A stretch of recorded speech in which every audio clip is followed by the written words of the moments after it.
Welcome to the Hashimoto's Doctor podcast. You're now part of a growing community of people determined to take their health back through education and self-empowerment. But because of the healthcare system today, we don't have access to the types of healthcare that we want. So we have to do things differently. We've got to do things smarter, and we do that by becoming our own advocates. This podcast will give you the perspective and thoughts of one of the world's leading Hashimoto's doctors. So let's get started. Hey guys, Dr. Shook here. I hope you're doing well today. I am excited to be here with you today. I hope that the information I share with you does make a positive impact on your life and helps you out. Today, what I want to talk about is the relationship between blood sugar and your mood. And you may not realize that there's a connection there, except that maybe when you go without eating, you get hangry. I don't know, or you've probably observed that in someone that you know. And that's a real thing with low blood sugar. When your blood sugar gets low, it actually spikes your stress hormones, your cortisol and your epinephrine, which is basically your adrenaline, which makes for a pretty nasty combination, actually. It can make you very moody, snappy, hot. You can actually perspire a little bit. Your heart rate will go up, and it's not a pleasant thing to be around someone that's that way. That's one way that it can impact your mood, but really, when we're looking at this idea of mood in the context of the information that we have today, in today's science, we know that it comes down to looking at neurotransmitters or brain chemicals. And we know that blood sugar can have a really profound impact on these brain chemicals. And the way that it does so is that when you have increases in blood sugar or surges, it can be spikes or dips, you will have an increased release of insulin. Now, insulin is a hormone that is produced by your pancreas, and insulin's primary job is to take the blood sugar that's in your bloodstream and shuttle it or pull it into the cells of your body so that your cells can use that blood sugar and oxygen to produce energy. Okay, that's the primary function. We're looking at these fluctuations in blood sugar. The spike in insulin is really going to be one of the key things, because as your insulin levels rise, you guys may have heard this idea of insulin resistance. And usually you hear that mentioned along with pre-diabetes or type 2 diabetes, this term, insulin resistance. And it's really where your body and the cells of your body, they stop having sensitivity to the insulin that's in circulation. So what ends up happening there if you don't have sensitivity to your insulin? Well, your blood sugar, instead of it going into the cells of your body, it builds up in the bloodstream. And we know that blood sugar, if it rises and it gets high, that it is inflammatory and that it creates a lot of problems. So this is the inflammatory connection. Blood sugar builds up.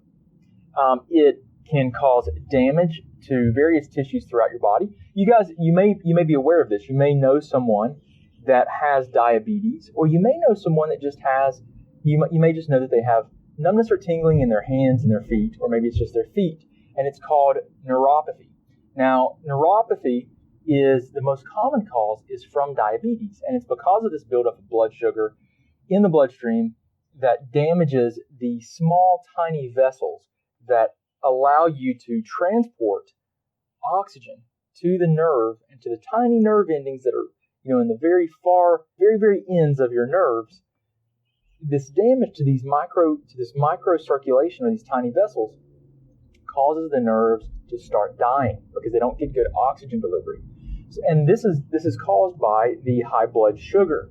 So one of the things that you need to know here is that this high blood sugar there are consequences throughout the body that are not just there in the feet or the hands with neuropathies. They're actually also in the brain. And we find that this increase in inflammation, which is basically what happens, it damages some of the primarily the microvasculature. So we're talking about these tiny little things we call capillaries. And that happens, and it decreases blood supply, blood flow, and it promotes an inflammatory response. Now, you also, with these spikes of insulin, it also promotes an increase in immune system chemical messengers. Okay, so I don't want to be too technical. I want this to make enough sense that it's usable and you can wrap your head around it. But whenever you have a surge in insulin, You will also have a surge in inflammatory chemicals called cytokines. Now, they're actually your immune system makes them. They're proteins that are chemical messengers. Now, these things can cross. You have this wonderful system in your body where you have barriers, we call them barrier systems, that keep things out of and away from certain tissues that are more sensitive. And so you have this wonderful barrier called the blood-brain barrier. Now, these cytokines, chemicals, they can readily pass through and cross the blood-brain barrier. And the problem is that when they do so, they produce an inflammatory environment in the brain. This is obviously not a good thing, because what happens is in your brain, you have a very, let's say, an overly protective, and it's not overly, it's adequate, but you have a very highly reactive and protective localized immune system to the brain itself. And this immune system is made of these cells called microglial cells. These microglia, what they do is they react very, very forcefully, highly reactive whenever something crosses into the brain. And they do so that they can prevent, to the best of their ability, destruction of the brain. And they will react very, very forcefully, very quickly, even at the expense of some of your other brain cells. So there can be collateral damage. Now, here's really where this comes into play with mood, guys. When you have this inflammation, if you've followed or you've heard me talk about this before, you know that inflammation is being looked at more and more as an inflammatory condition, where inflammation is promoting the dysregulation or the imbalance of these brain neurochemicals. And this is a really important point, because we're talking about something that can generate and produce brain inflammation. Okay? So whenever you have this inflammatory cascade that occurs, you have these immune system proteins that cross the blood-brain barrier and get into the brain. It activates the localized immune system of the brain, which will cause a lot of collateral damage. It will basically activate the immune system. The immune system of the brain, these glial cells, are so active that they destroy anything and everything. One of my instructors once said something that kind of stuck with me. He said it's kind of like a chihuahua with a bazooka. And if you can imagine, obviously a chihuahua couldn't hold a bazooka. It would be very wild, erratic, couldn't aim it correctly, but it would be a very dramatic response. And that's really what he was getting at with that, trying to make that analogy, was that the immune response is very over-exaggerated, but it's kind of rightfully so, because it's the most precious tissues in our body. So the point here is this. There's a lot of collateral damage. You can have damage to a lot of other cells of the brain, and whenever the cells are damaged, then they have to be cleared away. They have to be cleared out. And during that process, it can actually activate more immune system reactivity. More of the glial cells can react because of the cellular debris from the damaged neurons. So whenever you're really looking at this, and we're tying this all into mood and blood sugar, it's really important, if you want to keep your brain health optimal, that you support your blood sugar. I mean, anyone that has autoimmunity and anyone that I'm working with that has Hashimoto's, guys, that's one of the things that we really focus on. It's very foundational, is blood sugar. We want and we have to have optimal blood sugar. If we don't have optimal blood sugar, then we could have some real serious problems with regulating a lot of hormones in your body, decreasing inflammation. Blood sugar's critical. So what I want you to really understand is that you have to focus on regulating blood sugar, or it will impact brain health. It will impact your neurotransmitter production, and it will contribute to increased immune system activation within the brain. It will promote and predispose you to neurodegenerative conditions. Guys, if you've heard me talk about Alzheimer's, you know that I've mentioned Alzheimer's disease has been referred to as type 3 diabetes in the scientific literature. And that's really important to understand, because this is a critical piece of the puzzle. Blood sugar dysregulation damages the brain. Okay? It will impact mood. It will promote and contribute to an overly active immune system. We have to understand that stable blood sugar equals a better mood, equals lower inflammation, equals a healthier immune system. So some really important things, I know I've kind of droned on about this for a while, some really important things to keep in mind here is that, some ways to balance this. Just dietarily, number one, you always want to eat like a protein strong breakfast. That's really, I recommend high in fats, high in protein, or very, very low in carbohydrates.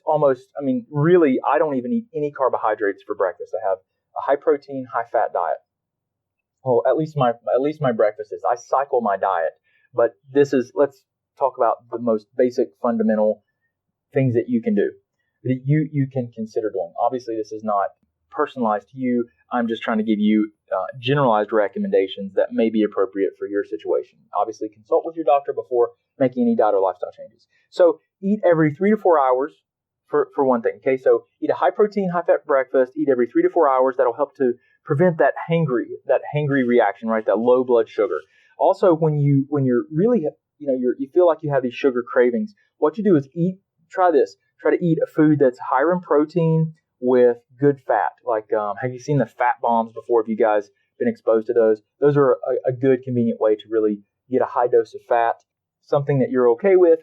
Beef jerky can be a very good thing as well. That can be a great way to stabilize blood sugar and also to help curb some of the cravings. But something that's good protein, high in fat. Also, you want to think about this whenever you go to bed. If you're having any problems sleeping, you definitely want to eat really not a big meal, first of all, but you want to eat like a small meal that's high in protein. What that'll do is that'll help to keep your blood sugar stable throughout the night. If you eat a high carbohydrate meal prior to bed, what will happen is you'll spike your insulin, you'll spike your blood sugar, and that can result in reactive hypoglycemia or a crash that will cause you to have very poor sleep and cause you to wake up. So it's really important that you consider that.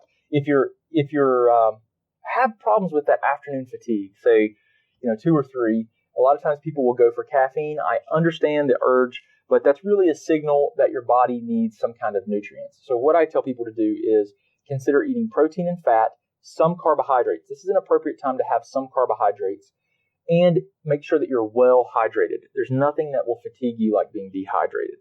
And then beyond that, you want to try to have a normal wake and sleep time. So go to bed at the same time, wake up at the same time, so you can help to set these natural rhythms of your body. And then, always consider exercise. If you can do some interval training, if that's appropriate, it can be very simple, guys. It doesn't have to be elaborate, but high bursts of physical activity for a few minutes with a rest period and alternating has been shown to be very, very, very helpful. So anyway, there are a lot of other strategies you can take.